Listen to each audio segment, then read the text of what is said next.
Hello friends, ഇത്രയും നാൾ ഒരു ലക്ഷ്യമില്ലായിരുന്നു. എനിക്ക് ഏകദേശം ഒരു വർഷം മുമ്പാണ് ഒരു ആഗ്രഹം തോന്നുന്നത് സ്വന്തമായിട്ടൊരു ബ്രാൻഡ് തുടങ്ങണമെന്ന്. എന്നാൽ അതിനെപ്പറ്റി അന്വേഷിച്ചപ്പോഴാണെങ്കിൽ അതിന് ഒരുപാട് പൈസയുടെ ആവശ്യമുണ്ടെന്ന് മനസ്സിലായി.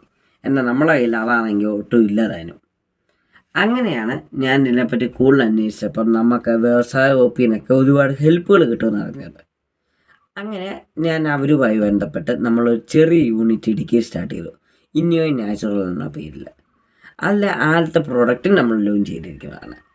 അപ്പം ഇനിയിപ്പം വരുന്ന ദിവസങ്ങളിൽ നമ്മൾ ഈ പ്രൊഡക്റ്റിൻ്റെ അപ്ഡേറ്റ്സും അതേപോലെ തന്നെ എങ്ങനെ നിങ്ങൾക്കൊരാൾക്ക് എങ്ങനെ ഒരു സ്റ്റാർട്ടപ്പ് ഞാനൊരു മിഡിൽ ക്ലാസ് ഫാമിലിയിൽ നിന്നാണ് വന്നിരിക്കുന്നത്. അപ്പം മിഡിൽ ക്ലാസ് ഫാമിലിയിൽ നിന്ന് വരുന്ന ഒരാൾക്ക് എങ്ങനെയാണ് ഒരു ചെറിയൊരു ബ്രാൻഡ് അല്ലെങ്കിൽ ചെറിയൊരു യൂണിറ്റ് എങ്ങനെ സ്റ്റാർട്ട് ചെയ്യാൻ പറ്റും, അതിനെപ്പറ്റി വിശദമായുള്ള വീഡിയോസായിട്ട് നമ്മൾ ഇടുന്നതായിരിക്കും. എൻ്റെ കൂടെ ഞാൻ എൻ്റെ നമ്പരും കൊടുത്തേക്കാം. അപ്പം ആർക്കെങ്കിലും എന്തെങ്കിലും ഡൗട്ടോ കാര്യങ്ങളോ ഉണ്ടെങ്കിൽ എനിക്കറിയാവുന്ന കാര്യങ്ങളാണെങ്കിൽ ഞാൻ പറഞ്ഞു തരാവുന്നതാണ്. അപ്പം നാളെ തൊട്ട് എല്ലാ ദിവസവും നമ്മൾ എങ്ങനെയാണ് ഇങ്ങനെ ഒരു യൂണിറ്റ് തുടങ്ങിയത് അതിനെപ്പറ്റിയുള്ള വീഡിയോസായിട്ട് നമ്മൾ ഇടുന്നതാണ്. അതേപോലെ അതിൻ്റെ കൂടെ നമ്മളെ പ്രൊഡക്റ്റിൻ്റെ എങ്ങനെയാണ് ഇപ്പോഴത്തെ മൂവ്മെൻറ്റ്, ഓരോ ദിവസവും എന്തൊക്കെയാണ് സംഭവിക്കുന്നത് അതിനെപ്പറ്റിയും നമ്മൾ